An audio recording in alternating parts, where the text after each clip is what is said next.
It all started on a crisp, rainy fall day. I entered into my homeroom class, late like usual. My professor, Dr. Creepy, as I called him, wasn't in the mood for my tardiness on this day. He cleared his throat, which caused a rumbling sound louder than thunder.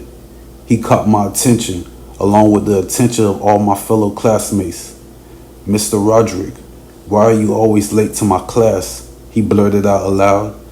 I whispered underneath my breath, "Because I can't stand you, asswipe." My words weren't as silent as I thought, causing my classmates to laugh loudly.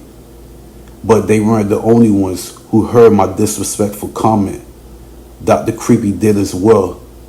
I looked over my shoulder, only to spot him folding his arms and staring deeply into my eyes with a look of rage drawn onto his face. "What did you say, young man?" he questioned me in an instant. I shrugged my shoulders and slickly responded, "If your hearing were any good, you would have heard me, Dr. Creepy." My words caused nothing but silence to echo throughout the entire classroom. Every student's attention jumped back and forth from me back over to Dr. Creepy every few seconds. "What did you just call me?" he questioned me. I chuckled because I knew the question was rhetorical. However, Dr. Creepy didn't find my words amusing, not even the slightest. "Dr. Creepy is what I called you," causing him to glare at me. "This must be some sort of joke to you," he replied swiftly. "I'm giving you 2 weeks detention, beginning today," he added. I'm up in arms. I can't believe it. My slick mouth has gotten me into trouble yet again, causing the smirk to vanish from off of my face. Dr. Charles, I have basketball practice later today, and I can't miss it," I made clear. He chuckled at my words, as though I was a comedian and I had just told a joke, but what I said wasn't funny. I'll speak with Coach Murphy and explain to him that Liberty's High's most valuable basketball player won't make it for today's practice because of his blatant disrespect towards me. Now go have a seat, and maybe, just maybe, I'll reconsider if you can show me you have respect for me. I wanted to respond swiftly with a smart comment. However, I bit my tongue. I decided to take a seat in the back of the classroom next to my friends Cody and Brian. "Bro, you can't miss today's practice," says Brian once I sat down next to him. I agreed. "Trust me, I won't," I said. I kept my mouth closed for the next half hour as I noticed Dr. Creepy gazing over at me constantly. One time I spotted him just watching me intensely while smiling from ear to ear like some sort of clown. His smile bothered me. It was almost as if he were poking fun at me. But I know no matter what, I'm going to get the last laugh. I finished up my work, Cody finished up my work for me, giving me enough time to relax and take a breather. My focus locked onto the clock just several feet above the head of Dr. Creepy. 4 minutes left until homeroom ends. Then 3, 2, now 1 minute to go. I may not wish amnesia on anyone. However, I'm hopeful Dr. Creepy has it and completely forgets about the fact that he had given me detention for today. He hasn't uttered a single word to me since our verbal spat earlier, and given he told me that he might change his mind about giving me detention, I'm hopeful that is the case.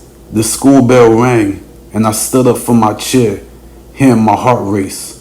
I stood behind a group of students making their way towards the classroom exit.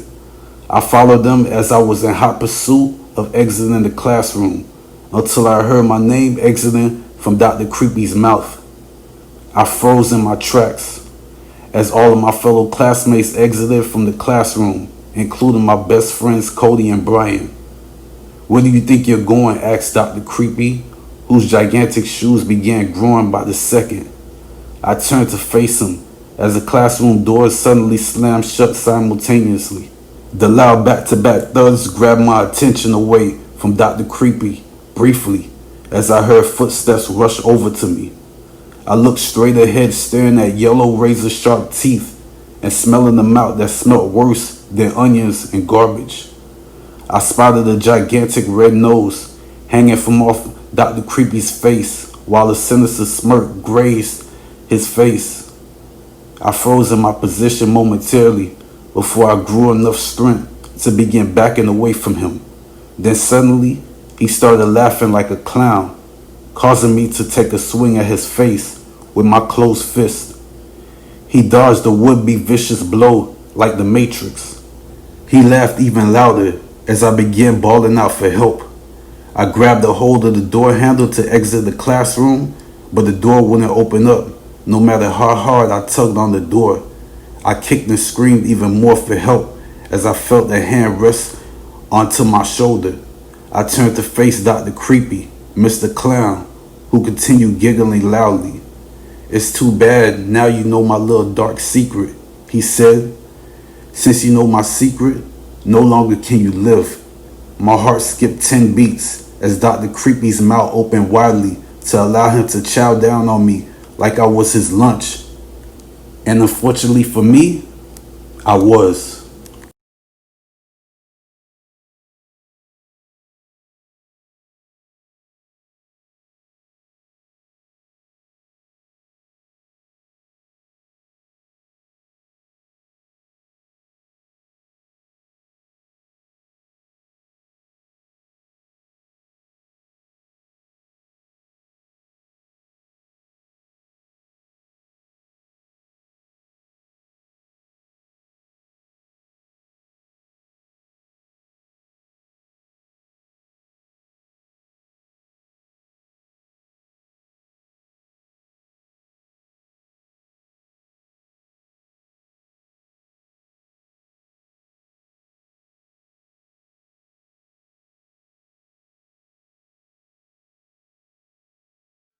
I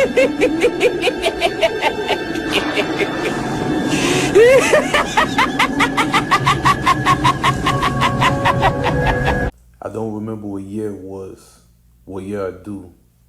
I just do my best to forget about it, given that it was the year, and in that year, it was the day my life nearly came to an end.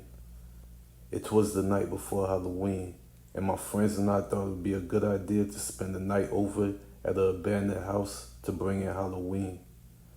Yeah, I know what you're thinking, and so am I now that I look back at it. What the hell were we thinking? The sun faded from the heavens as thunder roared through the city, what seemed like every other minute. My friends Jordan, Richie, Veronica, and Tracy all showed up dressed in their Halloween costumes. I don't specifically remember what everyone else had on besides Veronica, who dressed up in a leather-tight outfit like a Catwoman, and I was Batman. Yeah, I know, cheesy, right? But that was my favorite character growing up as a kid.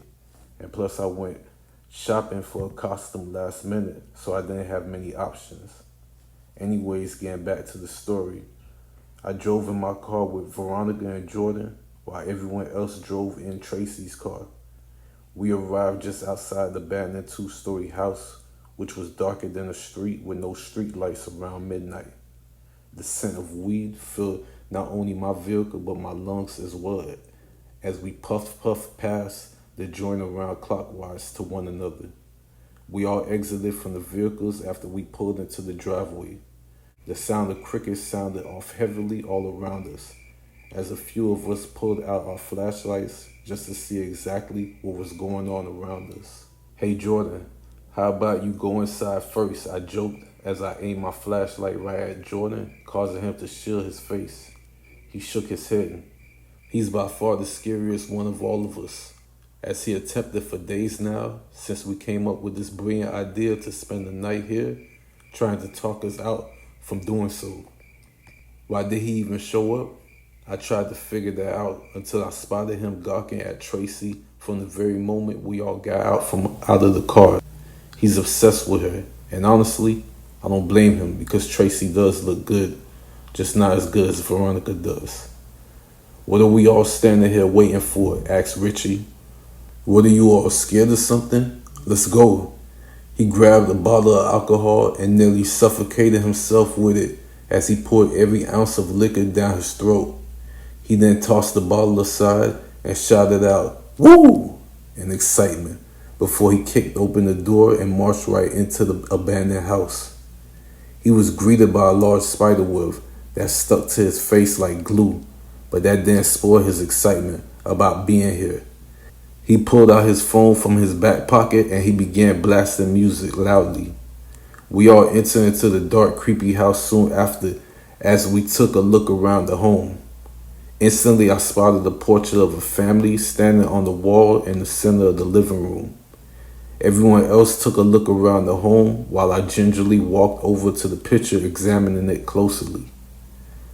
I got within a few feet of the picture as I spotted the eyes of the woman, who must be the mother, staring right at me.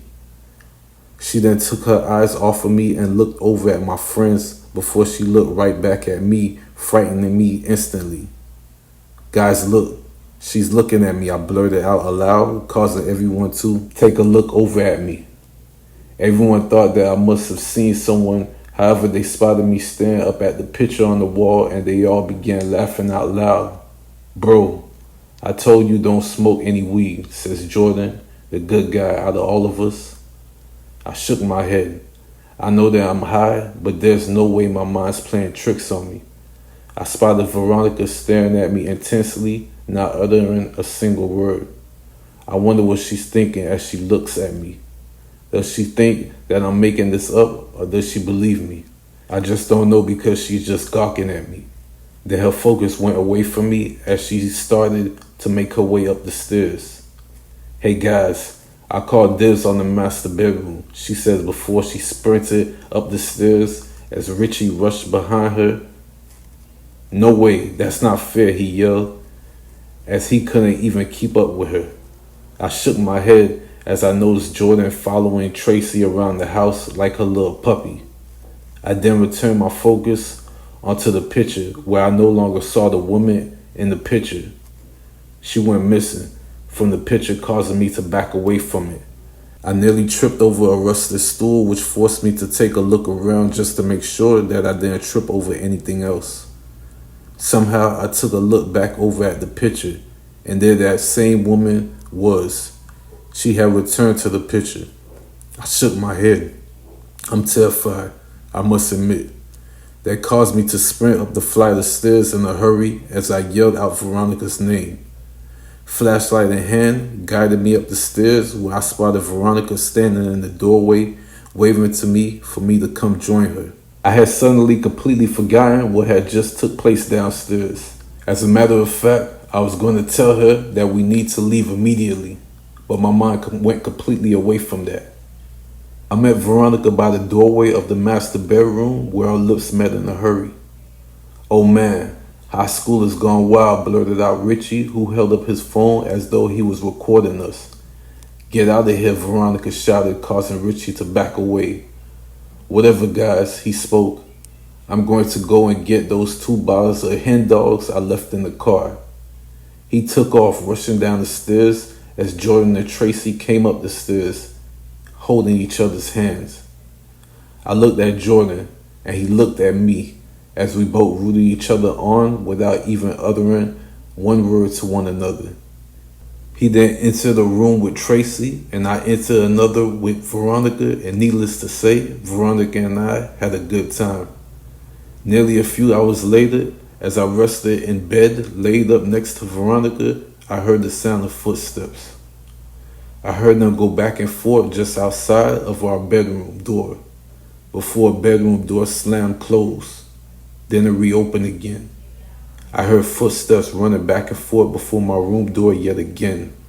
Then quietness took place for several seconds before someone began banging on my room door, waking Veronica up from out of her sleep.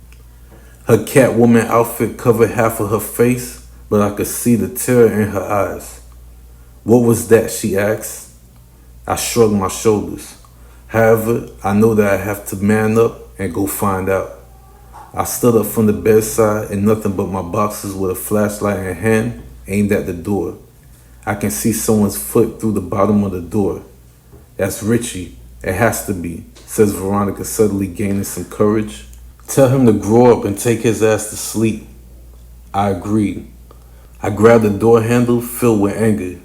I know Richie must be mad that his girlfriend didn't show up, and he's all alone.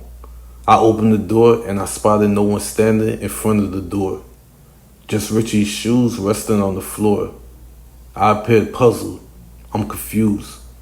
Richie, this isn't funny, I yelled, causing Tracy and Jordan to exit from their bedroom. What's going on, bro? Jordan asked in a concerned manner. I shook my head. I think Richie's playing mind games with us, I said as I heard a loud thud come from Richie's bedroom. That caused Jordan and I to head over to his room door as Veronica exited from out of our room. She headed over to Tracy, standing by her side as I exhaled deeply as I placed my hand onto Richie's door handle. Richie, I'm coming in.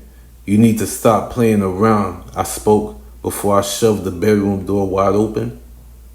I spotted Richie laid out on his bed, smothered in his own blood, causing Jordan to take off running as I stood there frozen. He's dead. Richie's dead, yelled Jordan over and over again as Tracy cried out while hearing the news. Then suddenly silence filled the entire house as I heard a loud thud after a loud thud. My heart raced. Panic filled my entire body. Guys, what's going on? I said aloud as I crept out of the room gradually.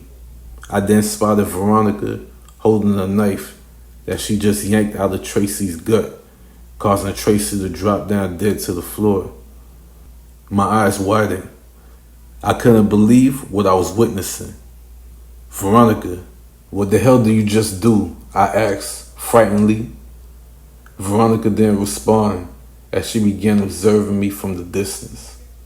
Suddenly, she began removing the mask from off of her face. 3 years ago, Pat, before you arrived here, Richie, Jordan, and Tracy thought it would be fun to play with fireworks, launching a few into this house, causing a huge fire that killed my family. My mother, my father, my brother, and my baby sister, she explained, as their souls arrived, appearing right before me by Veronica's side. They had to pay for what they did, she added. I'll let you go, Pat, but you must promise to never speak of this ever, and I mean never, or else we'll come for you, she made clear. And until this day and beyond, this story will remain my secret.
My freshman year of terror.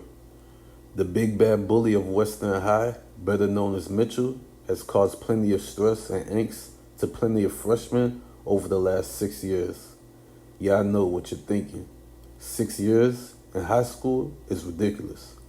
Well, not as ridiculous as Mitchell getting prepared to start his 7th year of high school. I'm Brian, and I finished up middle school with a 3.9 grade point average. I'm not bragging or anything because truly, what would be the point of me doing so? I study hard and I earn good grades. My mom is a nurse, working constantly to provide for me and my sister Rachel, while my dad's been in and out of prison only to end up right back in prison. It's like he's addicted to not only getting in trouble, but getting arrested as well. Anyways, summer flew by like the wind. I really enjoyed it, from spending time with my favorite cousin Giovanni to hanging out and having sleepovers at my best friend Wilson's house. Needless to say, but summer was great. And what was even better was me anticipating beginning high school. Not that I cared about doing homework, quizzes, and my personal favorite, science projects, but mainly because of me finally being able to meet high school chicks. Or I have waited impatiently during the summer and my last year of middle school for this moment to arrive. Finally, it's here this wonderful August morning. I'm smiling from ear to ear as I'm humming Pharrell's song, Happy, because that's exactly how I'm feeling at this current moment in time. I woke up excited.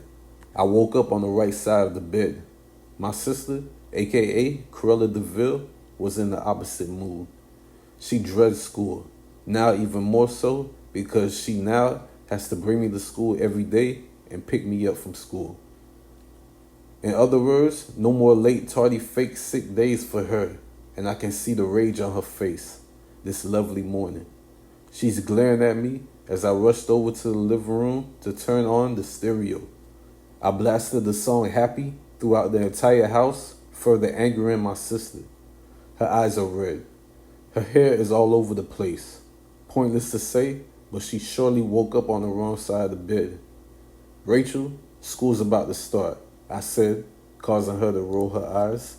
I just stood there, waiting for a response, and before I could fix my mouth to say another word, she screamed at me. I just didn't bother to annoy her anymore. I'll just catch the bus, I said as I grabbed my book bag and my lunchbox. I sped out the front door and I ended up making it to the school bus just in time. Even more excitement filled my system as I appeared to be the only person happy about the first day of school. I mean, even the bus driver was pissed off.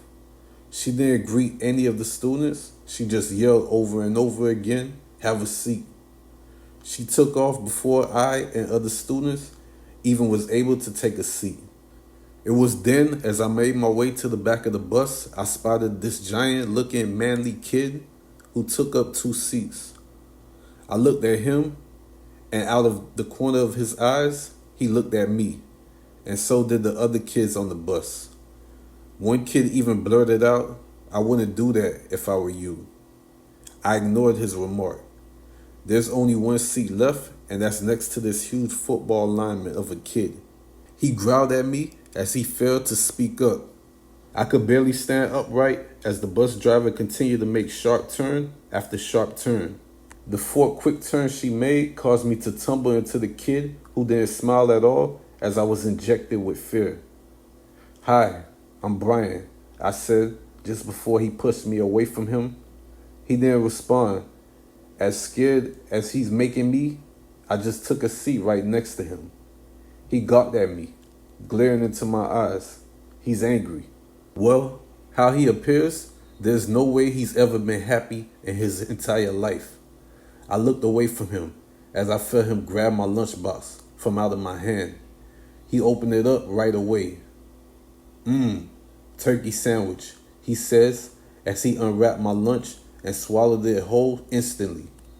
I wanted to speak up, but I knew that it would only take 1 hit from him to destroy me, so I kept my mouth shut. "Thanks for the breakfast," he said as I failed to reply. My mom had made me her famous turkey sandwich for me to enjoy for school, and unfortunately for me, this doofus has just eaten my lunch. I wanted to speak up and give him a tongue lashing, but I couldn't. Instead, I kept quiet. I bit my tongue, not because I wanted to, but for my own sake, I had to. What felt like an eternity for us to arrive to our school finally came, and I was elated to finally get off of the bus and get far, and I mean far away from this huge mean kid. I stood up first before the bus even stopped, only to feel this kid's mammoth hand land on my shoulder, forcing me to sit right back down next to him. Did I tell you that it was all right for you to get up? He spoke. Filled with fear, I just sat there with my eyes watering. He repeated himself, causing me to shake my head. He then began digging into my pockets where he found $5 and a couple of quarters, which was the money I was going to use at the arcade after school. He spoiled those dreams I had like he spoiled what was supposed to be a happy day for me. The other kids exited from off of the bus as I just watched them. I'm scared. I just don't know what to do. Tomorrow and the next day and every day after that, bring me a turkey sandwich and some money, he demanded me, forcing me to agree. He then shoved me down to the floor before he stood up from his seat. He walked over me like Allen Iverson did Tyronn Lue, blatantly disrespecting me in every way imaginable. There's no way I will ever catch the bus again, I thought to myself as I watched the bully exit from off of the bus. But as I was hopeful that it was a one-time thing, it turned out to be an everyday thing for a whole month straight. My sister failed to bring me to school over and over again, forcing me to take the bus, and Mitchell, the bully, forced me to sit next to him every morning on the bus. Every day he stole my lunch and my arcade money. Every day he had made me cry over and over again, as I didn't care about anything school-related anymore. I dreaded going to school. I cried every day in my room for hours, all alone, as I wondered just why this was happening to me. A month in, and no changes were taking place, causing me to consider my options. Should I beg my mother to transfer me to another school far away where I'll never run into Mitchell again? Or should I just face the music? It's the beginning of month 2, and I choose to no longer accept bullying. Therefore, I choose to stand up to my bully. I woke up earlier than usual, planning just exactly what I would do to take down Mitchell. My first plan is to leave all of my money at home and don't bring any lunch with me. I'm ready for what needs to be done. But to my surprise, banging on my room door was Rachel. It's time for school, little bro, and I need to get to class early for a test, she yelled through my bedroom door. Here's my way out of this madness. I don't have to face the big bad bully, but something told me no way, don't chicken out. So I listened to the dumb voice in my head. It's fine, sis. I'll catch the bus, I spoke loudly. Fine. Suit yourself, she responded before she headed out, and shortly after that, I went straight to the bus stop. I'm ready to face the music. I'm ready to fight the big old bad bully. The bus pulled up to my stop, and I was the first kid to enter into the bus. My fists were balled up. My face showed anger. I'm tired of being bullied. There I spotted Mitchell laughing at me. He's pushed me to my limits, and no longer will I accept this anymore. I walked over to him, failing to take a seat as he looked at my hands, failing to see my lunchbox. Where's my breakfast? He demanded. I shrugged my shoulders, causing him to get extra upset. Did you hear me, dweeb? He shouted, causing everyone to look over at us. I didn't respond right away.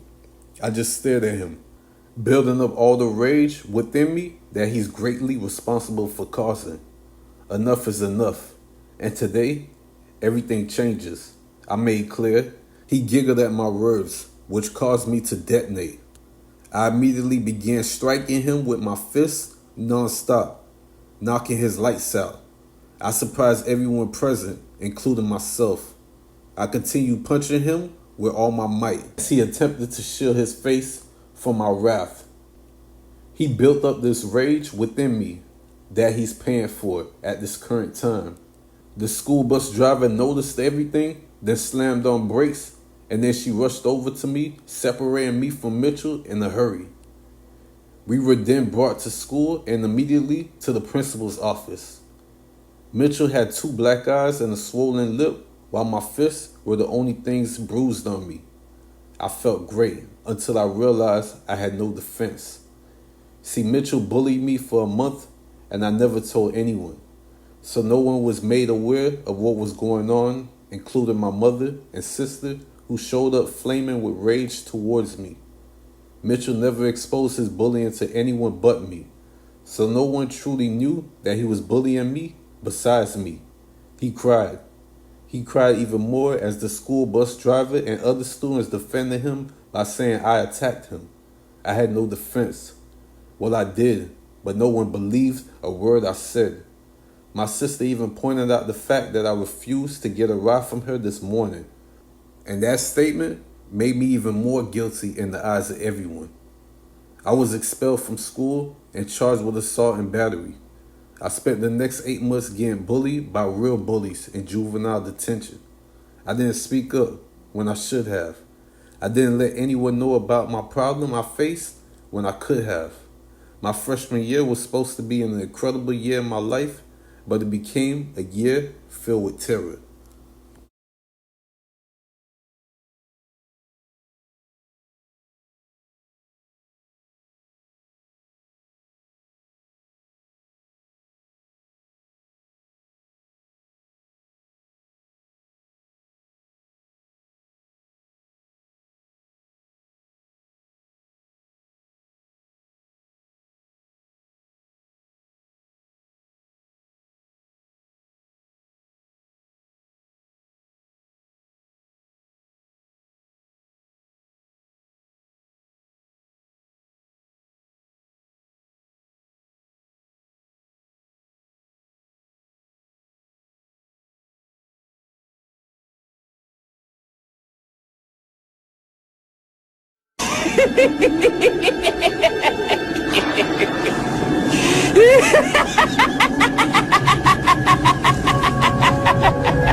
The nightmare that's my reality.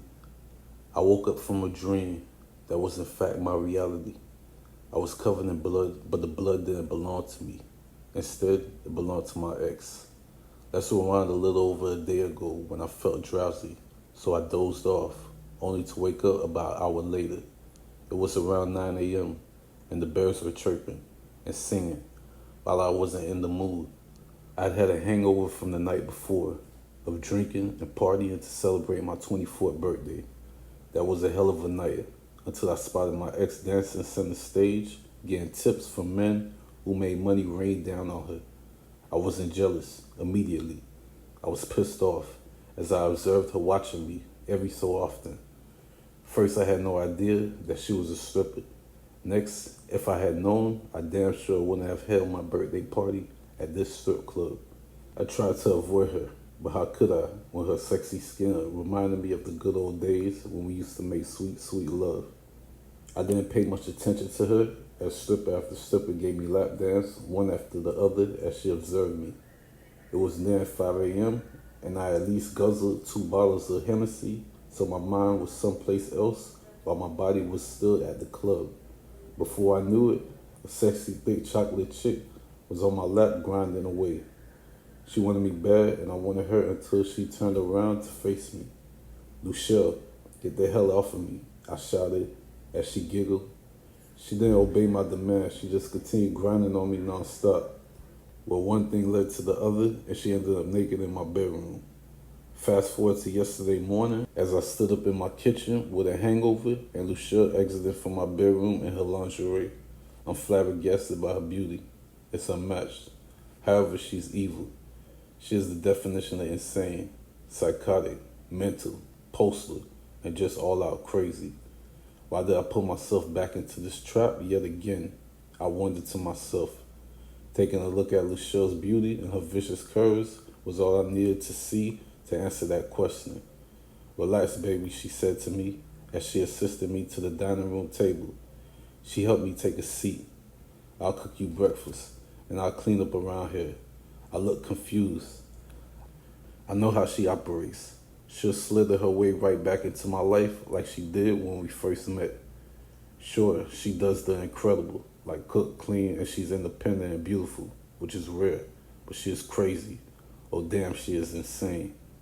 I kept my focus on her as she paced back and forth in the kitchen to prepare breakfast for me to eat.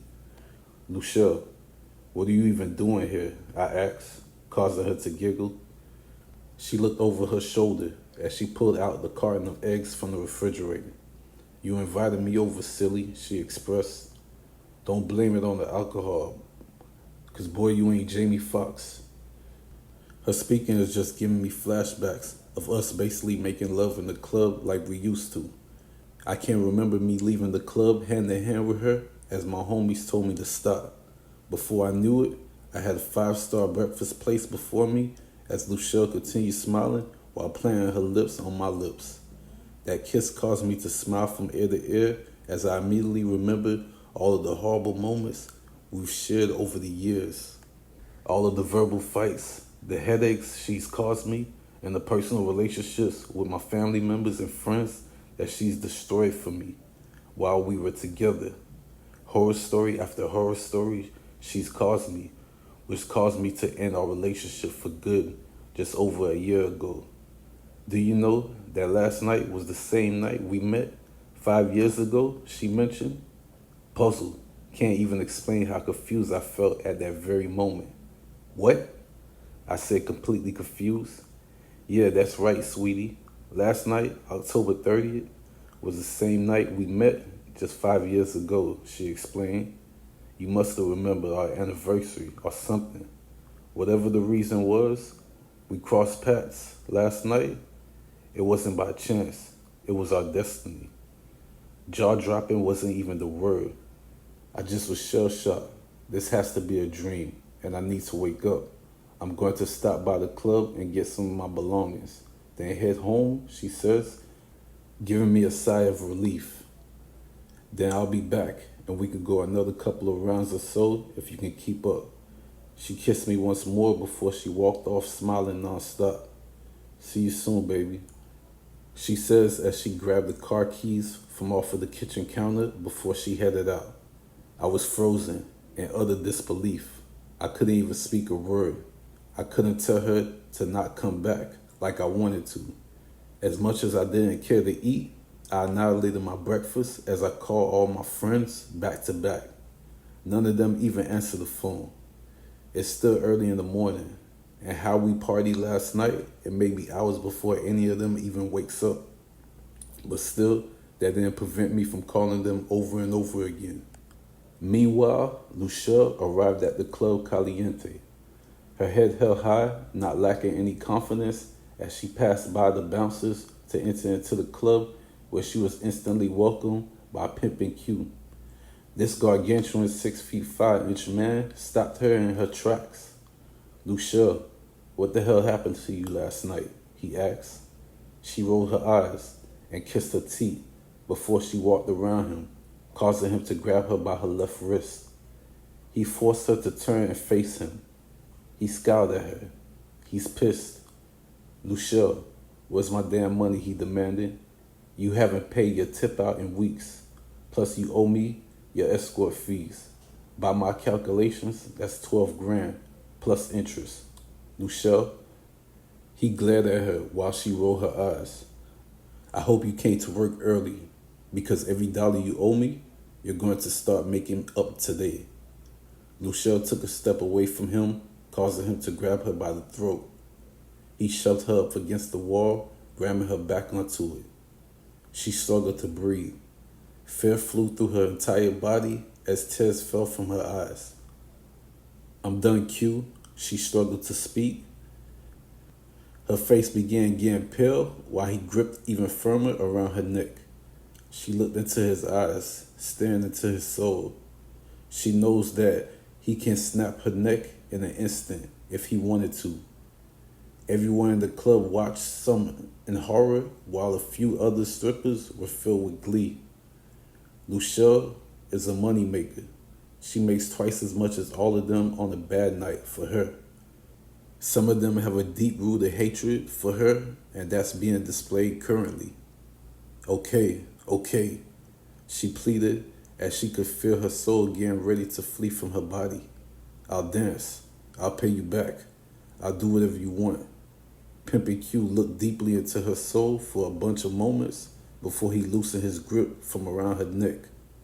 Go and get ready. And make me some big money tonight, he stated. Luchelle agreed.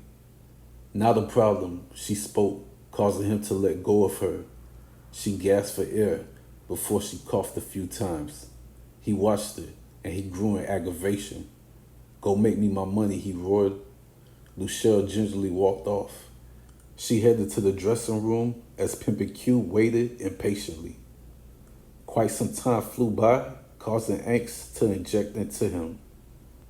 That made him head to the dressing room as he attempted to figure out just what was going on. Luchelle, hurry the hell up, he shouted as he entered into the dressing room and spotted the back door wide open. Luchelle was gone, nowhere to be found. Anger filled him in a hurry. Luchelle, you stupid idiot, he screamed. He rushed over to the back door to check the parking lot before he made his way to the front entrance. Luchelle's car was gone, and so was she. Before more anger could find its way to Pimpin' Q, he realized something vital. That's my car you're driving, Luchelle, he said aloud to himself. That has GPS, so ain't no hiding from me. At the same time, I was home, still with a headache, and now I'm speaking with my homie Ron. Yo, bro, are you stupid or what? He stated. Luchelle had you wrapped around her finger last night. Please tell me you didn't sleep with her. We both laughed at his words. You know I did, I responded. Before I could continue, I heard the sound of my front door opening, catching my full attention. Baby, I need you, yelled Luchelle, causing me to head over to the front door where she stood crying. Yo, Kareem, say it ain't so, says Ron, who heard Luchelle's voice through the phone. I hung up the phone, failing to respond to him. My focus glued to Luchelle, who I immediately consoled. Are you okay, baby? I asked concernedly. She just gushed out tears that flooded my right shoulder. Don't worry, baby.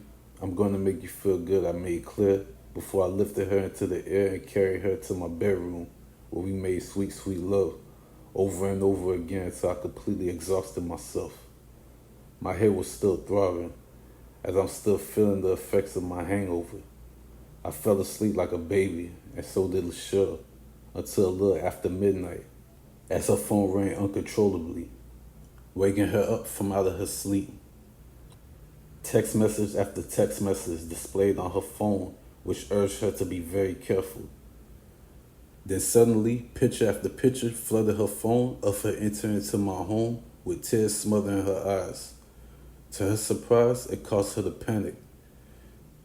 She jumped up out of bed and rushed out of the room to call Pimpin' Q to plead with him to leave her alone. The moment she exited the bedroom to rush over to the front door to ensure that it was locked, she felt a hand wrap around her waist and her mouth. Pimpin' Q broke into the home and snuck up behind Luchelle.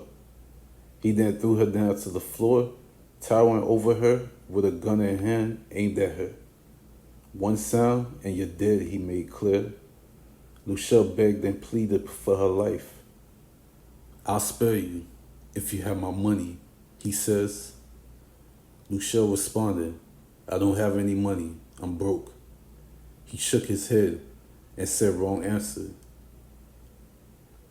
The next morning I woke up, head still spinning from the night before last night, crust in my eyes while my head's pounding. I wiped my eyes only to have a warm liquid smearing it.